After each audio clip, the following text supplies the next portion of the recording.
প্রিয় দিদি বা বোন, আজকের টপিক ইডিয়মস অ্যান্ড ফ্রেজেস। কেন করাচ্ছি? কারণ এই টপিক থেকে কিন্তু তোমাদের বিগত বছরে কোশ্চিন এসেছে। ঠিক আছে, তোমরা যারা বিগত বছরের ভিডিওটা দেখেছো তারা আশা করি জানো বেশ কয়েকটি কোশ্চিন কিন্তু এই টপিক থেকে জিজ্ঞেস করেছে। আর এর আগে আমরা একটা ভিডিও করেছি, তোমরা চাইলে সেই ভিডিওটাও দেখে নিতে পারো ইডিয়ম অ্যান্ড ফ্রেজেসের ওপরে। তো প্রথম প্রশ্নটা দেখো, bold from the blue. Bold from the blue মানে কি? এর মানে হচ্ছে আনএক্সপেক্টেড কোনো ঘটনা। ঠিক আছে, তুমি আশা করনি কিন্তু এমন কিছু ঘটে গেছে যেটা তোমার প্রত্যাশার বাইরে, অর্থাৎ হঠাৎ এবং সম্পূর্ণ অপ্রত্যাশিতভাবে ঘটে যাওয়া কোনো ঘটনাটাকেই কিন্তু ইডিয়ামের ভাষায় বোল্ড ফ্রম দ্য ব্লু বলে। ঠিক আছে, তাহলে এটার উত্তর কী হবে? এটার উত্তর হচ্ছে option C, sudden and unexpected shock. ঠিক আছে, যেখানে অপশানগুলো পড়ার দরকার আমি সেখানে পড়বো, আর বাদবাকি সময় কিন্তু তুমি ভিডিওটা পজ করে প্রত্যেকটা অপশান পড়ে উত্তর করবে। হ্যাঁ, তারপরে দেখো এখানে রয়েছে his promotion is on the card. এখানে এই অন দ্য কার্ডের ইডিয়ামটা তোমাকে খুঁজে বের করতে হবে। এর মানেটা কি দাঁড়াচ্ছে তোমরা মনে রাখবে। অন দ্য কার্ড বলতে বোঝায়, ধরে নাও কোনো কিছু হয়নি কিন্তু হতে পারে, কোনো কিছু হওয়ার সম্ভাবনা রয়েছে, ঘটার সম্ভাবনা রয়েছে, এমন জিনিসকে কিন্তু আমরা অন দ্য কার্ড এই সেন্টেন্সটাকে দিয়ে প্রকাশ করে থাকি। হ্যাঁ, তাহলে এর মানে কি সম্ভাব্য এখনও হয়নি। আর দেখো অপশন সিতেও দেখো রয়েছে প্রবাবলি। প্রবাবলি মানেও কি? যেটা হয়নি কিন্তু ঘটতে পারে, সম্ভাবনা রয়েছে। তাহলে এর উত্তর কি? Option C is the correct answer. তারপরে দেখো 3 নাম্বার কোশ্চিন দেখো, গ্রিন আইড ফ্রেন্ডস, অর্থাৎ এটার মানে কি সবুজ চোখযুক্ত বন্ধু? হ্যাঁ, ওই রকমই, কিন্তু এর মানেটা দাঁড়ায় যারা মানে যে সমস্ত বন্ধুরা হিংসা করে। ঠিক আছে, এর অর্থই কিন্তু হিংসা করা বন্ধু, এক কথায় ঈর্ষান্বিত বন্ধুদেরকে বোঝাচ্ছে গ্রিন আইড ফ্রেন্ডস। তো এর মানে কি? হিংসা করা। তাহলে অপশন ডিতেও দেখো রয়েছে জেলাস। জেলাস মানে কি? জেলাস মানেও হিংসা পরায়ণ বা ঈর্ষান্বিত। বোঝা গেল? তারপরে 4 নাম্বার কোশ্চিনটা দেখো, at a party he is always in high spirits. এখানে ইন হাই স্পিরিটসের কিন্তু তোমাকে মানেটা বলতে বলেছে। ঠিক আছে, এক কথায় যেহেতু এটা প্রত্যেকটাই ইডিয়াম অ্যান্ড ফ্রেজেস, সেই কারণেই কিন্তু আমি আলাদা করে কোথাও লিখিনি যে ইডিয়াম অ্যান্ড ফ্রেজেস কী হবে, তোমরা এটাকে বুঝে নিও। হ্যাঁ, তো এটার মানেটা আগে জানতে হবে। ইন হাই স্পিরিটস বলতে বোঝায় খুব আনন্দিত বা প্রফুল্ল অবস্থাকে বোঝায় ইন হাই স্পিরিট। দেখবে তুমি যখন খুব আনন্দে থাকো তখন সেই স্টেটটাকে ইডিয়ামের ভাষায় তুমি বলতে পারো ইন হাই স্পিরিটস। বোঝা গেল? তো এখানে কোন অর্থটা ঠিক আনন্দকে প্রকাশ করছে দেখো, অপশন ডিতে রয়েছে চিয়ারফুল। আমি বাদবাকিগুলো পড়ছি না। হ্যাঁ, তোমরা একটু জাস্ট, তাও আমি একবার বলছি যে টকেটিভ মানে কি? টকেটিভ মানে বাচাল, যারা প্রয়োজনের চাইতে বেশি কথা বলে। এটা কিন্তু তোমাদের জেনে রাখতে হবে। ড্রাঙ্ক মানে তো মাতাল, সেটা জানোই। তো এখানে উত্তরটা হচ্ছে চিয়ারফুল হবে। কেন? চিয়ারফুল মানেও কিন্তু প্রফুল্ল বা আনন্দিতকেই বোঝায়। তারপরে 5 নাম্বারটা দেখো। 5 নাম্বারটা দেখবে sixes and sevens. Sixes as sevens মানে কি? 6গুলো এবং 7গুলো, তাই না? না, ঠিক অমনটা বোঝাচ্ছে না। সিক্সেস অ্যান্ড সেভেন্স মানে বলতে বোঝায় সম্পূর্ণ বিশৃঙ্খলা বা বিভ্রান্তিকর একটা অবস্থা। বোঝা গেল? সম্পূর্ণ বিশৃঙ্খলা বা একটা বিভ্রান্তিকর অবস্থা। তাহলে কোন অপশনটা ঠিক এই অর্থ প্রকাশ করছে? দেখো অপশন বিতে রয়েছে ইন আটার কনফিউশন। কি রয়েছে? ইন আটার কনফিউশন। এর মানে কি? এর মানেও কিন্তু সম্পূর্ণ বিভ্রান্তি বা বিশৃঙ্খলাকেই বোঝায়। বোঝা গেল? তারপরে দেখো তারপরের 6 নাম্বার কোশ্চেনটা দেখো, ওয়াইল্ড গুস চেজ। এখন অনেক দিদি বা বোন বলবে যে স্যার এর আগেও তো এই কোশ্চেনটা ছিল, আবার কেন এনেছো? এনেছি একটা কারণেই, এগুলি বারবার রিপিট হয় এবং ওইটা ছিল অন্য কোশ্চিন, অন্য পরীক্ষার কোশ্চিন, এইটা হচ্ছে অন্য পরীক্ষার কোশ্চিন। দুটো পরীক্ষাতেই এইটা জিজ্ঞেস করেছে বলে 2 জায়গাতে তুমি পাচ্ছ। এতে মন খারাপ করো না, এতে কিন্তু তোমার রিভিশনটা আরও বেশি ভালো হয়ে যাচ্ছে। হ্যাঁ, তারপর দেখো ওয়াইল্ড গুস চেজ মানে কি? ওয়াইল্ড গুস চেজ মানে বলতে বোঝায় যে নিষ্ফল বা ব্যর্থ প্রচেষ্টা। মানে তুমি এমন কিছু করছো যেখানে তুমি সফলই হবে না, কিন্তু তুমি করে যাচ্ছ। বোঝা গেল? তো এর ঠিক কোনটা অর্থ দাঁড়াচ্ছে, কোন অপশানে রয়েছে? মনে রাখবে অপশন সিতে রয়েছে আ ফিউটাইল এক্সারসাইজ, মানে কি এর মানে হচ্ছে নিষ্ফল প্রচেষ্টা। ফিউটাইল মানে কি কোনো ফ্রুট পাবে না, তুমি কোনো ফল পাবে না, বোঝা গেল? আ ফিউটাইল এক্সারসাইজ। আর যারা বলছো যে একটু বুঝতে পারছি না বা বুঝতে অসুবিধা হচ্ছে, আমি তাদের উদ্দেশ্যে বলছি, দেখো এখানে অনেকেই রয়েছে যারা অনেক দিন পরে আবার পড়াশোনা শুরু করেছে। অনেক কাকিমা বলো, মানে অনেক বয়স্ক বয়স্ক মানুষরাও শুরু করেছে। তো একবারে হবে না, তোমাকে বারবার করে দেখতে হবে। একবার যদি না হয় তোমাকে বারবার করে দেখতে হবে, কিচ্ছু করার নেই, করতেই হবে, বারবার বারবার করে দেখতে হবে, কারণ কম্পিটিশন অনেক। তুমি পারছো না, তোমাকে করতেই হবে, ঠিক আছে? বারবার করে করলে তুমি ঠিক পারবে। 7 নাম্বার কোশ্চেনটা দেখো, he is a little hard of hearing. এখানে যেই শব্দটার আর কি জানতে চেয়েছিল সেটি হচ্ছে এই যে hard of hearing. Hard of hearing মানে কি? হার্ড অফ হিয়ারিং মানে বলতে বোঝায় শ্রবণ শক্তি খুব দুর্বল, হ্যাঁ, মানে খুব কম শুনতে পায়, এই অর্থটাকেই প্রকাশ করছে হার্ড অফ হিয়ারিং। তার মানে কি খুব কম শুনতে পায়। এখানে দেখো অপশানে রয়েছে ইনসেনসিটিভ। ইনসেনসিটিভ বলতে বোঝায় অনুভূতিহীন বা সংবেদনশীল নয়, এমনকে বোঝাচ্ছে। তাহলে এটা তো এর অপশান হচ্ছে না, মানে উত্তরটা হচ্ছে না, তাই না? অপশান সিতে দেখো রয়েছে ডিসইন্টারেস্টেড, মানে কি নিরপেক্ষ বা আগ্রহ নেই, আগ্রহহীন। তারপরে অপশান ডিতে দেখো রয়েছে ইনঅডিবল। ইনঅডিবল মানে কি শ্রবণযোগ্য নয়, মানে যেটা শোনার যোগ্য না সেটাকে ইনঅডিবল বলে। কিন্তু এখানে দেখো হার্ড অফ হিয়ারিং মানে কি কম শুনতে পায় বা শ্রবণ শক্তি দুর্বল কাদের হয়? যারা বধির, যারা ডেফ, অর্থাৎ option A is the correct answer, deaf, বধির বা শুনতে অক্ষম, ঠিক আছে? তারপরে দেখো, তারপরে 8 নাম্বার কোশ্চেনটা দেখো, যেটার ইডিয়ামটা জানতে চেয়েছিল সেটা হচ্ছে in a jiffy. In a jiffy মানে কি? ইন আ জিফি মানে বোঝায় খুব অল্প সময়ের মধ্যে বা তৎক্ষণাৎ। এইখানে আমি যদি এই পুরো ইংরেজির সেন্টেন্সটাকে বাংলায় অনুবাদ করি তাহলে কি হচ্ছে, এখানে অপেক্ষা করো, আমি খুব অল্প সময়ের মধ্যেই ফিরে আসব। তাহলে ইন আ জিফির অর্থটা কী দাঁড়াচ্ছে? তৎক্ষণাৎ বা খুব তাড়াতাড়ি আমি চলে আসব। তাহলে এখানে কোন অপশানটা উত্তর হবে? এখানে উত্তর হবে option B, at once. At once মানে কি? অ্যাট ওয়ান্স মানে সঙ্গে সঙ্গে বা তৎক্ষণাৎ, এরকম কিছুকে বোঝাচ্ছে, ঠিক আছে? তারপরে দেখো, প্রত্যেকটা নোট করে করে পড়বে, বুঝে গেল? তারপরে দেখো 9 নাম্বার কোশ্চেনটা দেখো, he is always in debt as he makes ducks and drakes of his money, ঠিক আছে? তাহলে এইখানে তোমাকে যেটা বের করতে হবে আর কি, সেটি হচ্ছে এই যে ডাক্স অ্যান্ড ড্রেকস রয়েছে সেটা, এটার অ্যাকচুয়াল মানে ইডিওমেটিক মিনিং কি? এটার আসল যে মানে আসল যে এর মানেটা সেটি হচ্ছে অর্থের অপচয় করা, বোঝা গেল? ডাক্স অ্যান্ড ড্রেকস মানে অর্থের অপচয় করা বা টাকা উড়িয়ে দেওয়া, বোঝা গেল? টাকাকে উড়িয়ে দেওয়া বা অর্থের অপচয় করা। তাহলে কোন অপশনে ঠিক এমন অর্থ প্রকাশ করছে? দেখো অপশন ডিতে দেখো রয়েছে যে কী রয়েছে, অফেন স্কোয়ান্ডার্স মানি।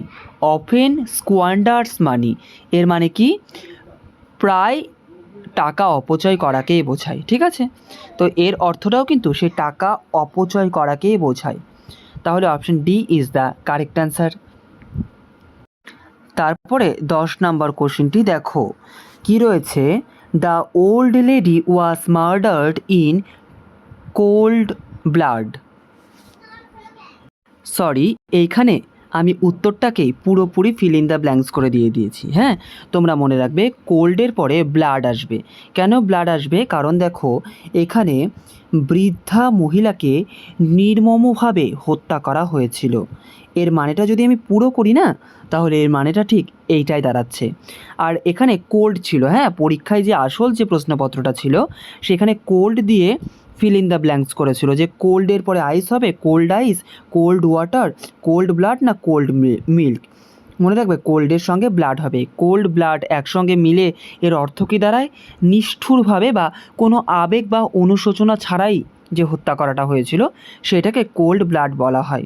আমার এখানে ফিলিং দ্য ব্ল্যাঙ্কস দেওয়াটা উচিত ছিল, তো তার জন্য দুঃখিত। 11 নম্বর কোশ্চেনটি দেখো, he moved heaven and dash to get bail for his friend. এর যে আসল যে ইডিএমটা জানতে চেয়েছিল যে শব্দটার, সেটা কিন্তু এই যে হেভেন অ্যান্ড ড্যাশ, হেভেনের সঙ্গে এখান থেকে একটা তোমাকে ওয়ার্ডকে এখানে যুক্ত করতে হবে। তার আগে এর বাংলা মানেটা কী দাঁড়াচ্ছে সেটাকেও কিন্তু একটু দেখতে হবে, কারণ সেন্টেন্সের মানের ওপরে অনেক সময় কিন্তু নির্ভর করে থাকে। অনেক সময় কেন, প্রায় 99% সময় সেটা সেন্টেন্সের কনটেক্সটের উপরে নির্ভর করে। আমি আগে এর উত্তরটা দিচ্ছি, তারপরে এর বাংলা মানেটা বলে দিচ্ছি। এর উত্তর হবে অপশন ডি, আর্থ। কেন আর্থ হবে, এবার দেখো বাংলা মানেটা বোঝার চেষ্টা করো। বন্ধুর জামিনের ব্যবস্থা করার জন্য সে সব চেষ্টা করেছিল। তাহলে হেভেন অ্যান্ড আর্থ মানে কি, হেভেন অ্যান্ড আর্থ মানে সম্ভাব্য সব চেষ্টা করা, সব কিছু মানে চেষ্টা করা, যে একদম আকাশ পাতাল করে দেওয়া, বোঝা গেল? তাহলে আকাশ মানে হেভেন, এইভাবে ভাবো। এবং তোমার হচ্ছে স্বর্গমত্ত, আসল কথাটা হচ্ছে স্বর্গমত্ত, ঠিক আছে? স্বর্গ এবং মত্ত এক করে দেওয়া কোনো কিছুকে করার জন্য। তো এখানেও ঠিক সেই ছেলেটা তার বন্ধুর বেলের জন্য এটা করেছিল। বেল মানে কি, বেল মানে জামিন, ঠিক আছে? তারপরে দেখো, তারপরে 12 নম্বর কোশ্চেনটি দেখো, the new economic policy is likely to run into rough water. মনে রাখবে, এই যে রান ইনটু রাফ ওয়াটারেরই কিন্তু তোমাদের ইডিওমেটিক এক্সপ্রেশনটাকে বের করতে হবে। হ্যাঁ, এর মানেটাকে তোমাকে বের করতে হবে। এই রান ইনটু রাফ ওয়াটার মানে কি, এর মানে হচ্ছে সমস্যার সম্মুখীন হওয়া, বোঝা গেল? সমস্যার সম্মুখীন হওয়া বা প্রতিকূলতার মুখোমুখি হওয়া। তাহলে কোন অপশনে ঠিক এই অর্থটা প্রকাশ করছে? মনে রাখবে অপশন বিতে যেটা রয়েছে যে এনকাউন্টার ডিফিকাল্টিস, অর্থাৎ এর মানে কি, এনকাউন্টার মানে এনকাউন্টার করা, তাই না? যে সমস্যার সম্মুখীন হওয়া, বোঝা গেল? তারপরে দেখো, তারপরে এবার 13 নম্বর কোশ্চেনটি দেখো, I have come to know of your hole and corner method of dealing with people. এর মানেটা কি দাঁড়াচ্ছে? তার আগে এই যে হোল অ্যান্ড কর্নার, এর মানে কি, এর মানে হচ্ছে গোপনে করা বা গোপন, বোঝা গেল? তাহলে এর গোটা মানেটা দাঁড়াচ্ছে যে মানুষের সঙ্গে তোমার গোপন আচরণ করার পদ্ধতি সম্পর্কে আমি জানতে পেরেছি। তাহলে হোল অ্যান্ড কর্নার মানে কি, গোপন, অর্থাৎ সিক্রেট, অর্থাৎ এখানে কি দাঁড়াচ্ছে, option B is the correct answer, secret. Hole and corner মানেও সিক্রেট, এবং সেই কারণে উত্তরটা হচ্ছে অপশন বি। তারপরে দেখো, এরপরে 14 নাম্বার কোশ্চেনটি দেখো, যে ব্লু ব্লাড, ব্লু ব্লাডের মানে কি?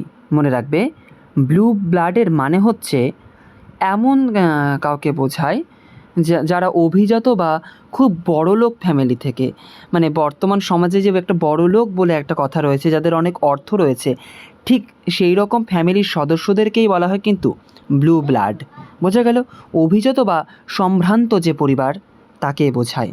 তাহলে কোন অপশানে রয়েছে? তাহলে দেখো অপশান সিতেই রয়েছে, দেখো member of an aristocratic or noble family. এর মানে কি? এর মানে দাঁড়াচ্ছে যে অভিজাত বা সম্ভ্রান্ত পরিবারের সদস্য। অ্যারিস্টোক্র্যাটিক এবং নোবেল মানে তোমরা জানো আশা করি, ঠিক আছে? তারপরে দেখো 15 নম্বর কোশ্চেনটা দেখো, in hot water. In hot water মানে কি? এর মানে কি গরম জল, মানে গরম জলের মধ্যে? না, এমনটা কিন্তু বোঝায় না।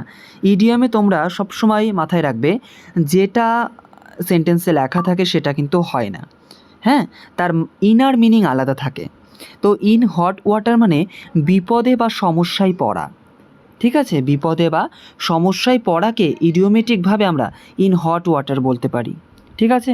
তো এটার উত্তর কী হবে? এটার উত্তর তোমরা কিন্তু অবশ্যই ভিডিও পজ করবে।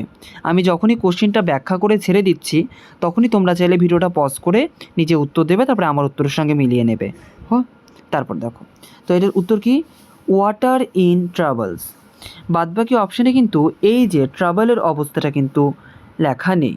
যে এর মানে কি, ওয়াটার ইন ট্রাবলস মানে টার্বুলেন্স, আমি একটু উচ্চারণ ভুল করেছি। ওয়াটার ইন টার্বুলেন্স মানে অশান্ত বা আলোড়িত জল। মানে কি, তুমি জলকে নাড়াচ্ছ, তাহলে কি জলের মধ্যে একটা ঝড়ঝঞ্ঝা স্টার্ট হয়ে যায় তো, তাই না? তো সেই কারণে option A is the correct answer, এবং বাদবাকি অপশনগুলো কিন্তু হচ্ছে না। এবার 16 নাম্বার কোশ্চেনটি দেখে নাও। এরপরে 16 নাম্বার কোশ্চেনটা দেখো। 16 নাম্বার কোশ্চেনে রয়েছে to bell the cat. To bell the cat এর মানে কি? এর মানে হচ্ছে বিপজ্জনক বা ঝুঁকিপূর্ণ কাজ করার সাহস দেখানো। তাহলে কোন অপশনে ঠিক এই যে বিপজ্জনক বা ঝুঁকিপূর্ণ কাজ করার সাহসের একটা বহিঃপ্রকাশ ঘটছে, দেখো তো কোন অপশনে। এটির উত্তর করবে option D is the correct answer, to face the risk. অর্থাৎ টু ফেস দ্য রিস্ক মানে কি? টু ফেস দ্য রিস্ক মানে ঝুঁকির মুখোমুখি হওয়া, ঝুঁকির মুখোমুখি হওয়া। বাদবাকি অপশনগুলো কিন্তু ঠিক এই অর্থটা প্রকাশ করছে না। টু বেল দ্য ক্যাটের অর্থটা প্রকাশ করছে option D, to face the risk. তারপরে 17 নম্বর কোশ্চিনটা দেখো কি রয়েছে, an afternoon nap. An afternoon nap এর মানে কি? এর মানে হচ্ছে দুপুরের খাবারের পরে কিছুক্ষণ ঘুমানো। ঠিক আছে, দুপুরের খাবারের পরে যে আমরা একটু ভাত ঘুম দিই, সেটাকেই কিন্তু আফটারনুন ন্যাপ বলে, অ্যান আফটারনুন ন্যাপ বলে। তো ওইটাকেই এই ওয়ার্ডের কোন ওয়ার্ডটা ঠিক যাবে আর কি, সেই রকম একটা অবস্থা। মনে রাখবে option D is the correct answer, siesta. Siesta মানে কি? সিয়েস্তা মানেও কিন্তু দুপুরের বিশ্রাম বা ঘুমকেই বলে। বোঝা গেল? দুপুরের ঘুম বা বিশ্রামকেই বলে হচ্ছে সিয়েস্তা। আর বাদবাকি অপশনে কি রয়েছে, ডোজ। ডোজ মানে কি? তন্দ্রাচ্ছন্নভাবে অল্প ঘুম। তারপরে রয়েছে দেখো ক্যাটন্যাপ। ক্যাটন্যাপটাও কিন্তু মনে রাখবে, হ্যাঁ, এটা অল্প সময়ের ঘুম। দেখবে অনেক সময় কি হয় যে আধা ঘন্টা ঘুমিয়ে নিলে বা 20 মিনিট ঘুমিয়ে নিলে, এই যে অল্প সময়ের জন্য যে তুমি ঘুমাও না মাঝে মধ্যে, সেটা কিন্তু ক্যাটন্যাপ। বোঝা গেল? এবং আর একটা দেখো রয়েছে অপশন সিতে রয়েছে স্লাম্বার। স্লাম্বার মানে কি? ঘুম বা নিদ্রা। তো এখান থেকে তোমাদের কিন্তু ওয়ার্ড পাওয়ারটাও হয়ে যাচ্ছে। আমি 4টে বললাম, তোমরা 4টের মানে কিন্তু জেনে যেতে পারলে। বোঝা গেল? তারপরে দেখো এই কোশ্চেনটা আমি আগেও করিয়েছি, হ্যাঁ, আগের যে ইডিয়াম অ্যান্ড ফ্রেজেসের যে ক্লাসটা রয়েছে ডিসক্রিপশনে রয়েছে, তোমরা চাইলে সেটাকে দেখতে পারো, হ্যাঁ। আর যদি মনে হয় না আমি অলরেডি পারি, তো ফালতু সময় নষ্ট করবে না, অন্য কিছু দেখবে। দেখো ক্যাটস অ্যান্ড ডগস মানে কি? দেখবে যখন খুব মুষলধারে বৃষ্টি হয় না, তখন সেই অবস্থাটাকে আমরা না ক্যাটস অ্যান্ড ডগস বলে থাকি, হ্যাঁ। ক্যাটস অ্যান্ড ডগস মানে মুষলধারে বৃষ্টি হওয়া বা প্রবল বৃষ্টি হওয়াকেই বোঝায়। তাহলে option B is the correct answer, তাই না? Raining heavily. রেইনিং হেভিলি মানে কি? প্রবল বৃষ্টি হওয়া।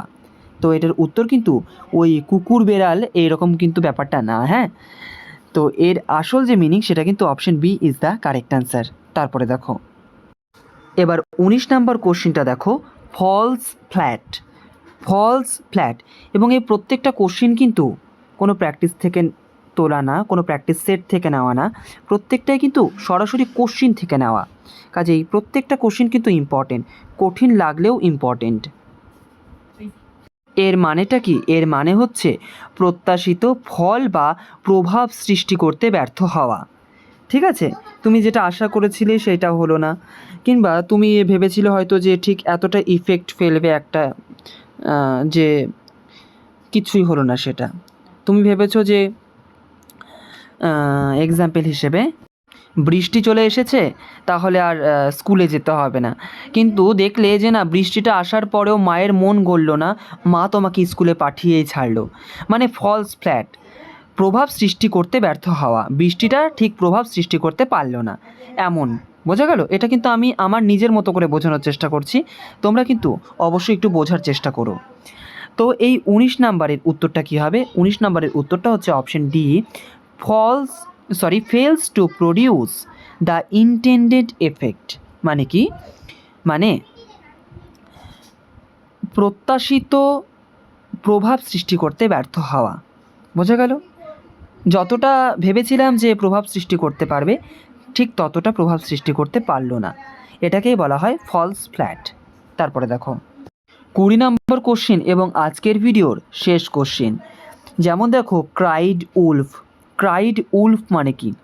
ক্রাইড উলফ বলতে বোঝায় মিথ্যা বিপদের সংকেত দেওয়া বা অকারণে বিপদের সতর্কবার্তা দেওয়া।